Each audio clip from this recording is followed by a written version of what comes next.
स्थिता नमस्तस्यै नमस्तस्यै नमस्तस्यै नमो नमः।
विश्वंभरी अखिल विश्वतणी जनिता विद्याधरी वदनमावसजो विधाता दुर्बुद्धिने दूरकरि सद्बुद्धियापो मां पाहि ॐ भगवति भवदुःखकापो मा कर्म जन्म कथनी सृष्टि मातु जविना नथी कोई मारू कोने कहूँ कठिन योग तणो बड़ापो मां पाहि ॐ भगवति भव दुःख कापो।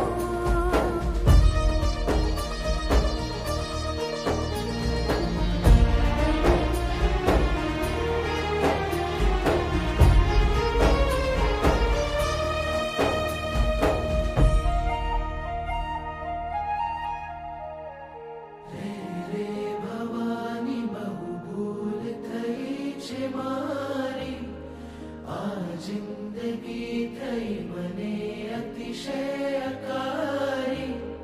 दोषो प्रजाळी सगळा तव नाम चापो मां पाहि ॐ भगवती भव दुःख कापो। खाली न कोई स्थल छे बिन आप धारो ब्रह्मांड माणु अणु मही वास तारो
वर्षे अधिक उर्मिथता भवानी गाओ स्तुति तव बळे नमिने मृडाणी संसारना सकळ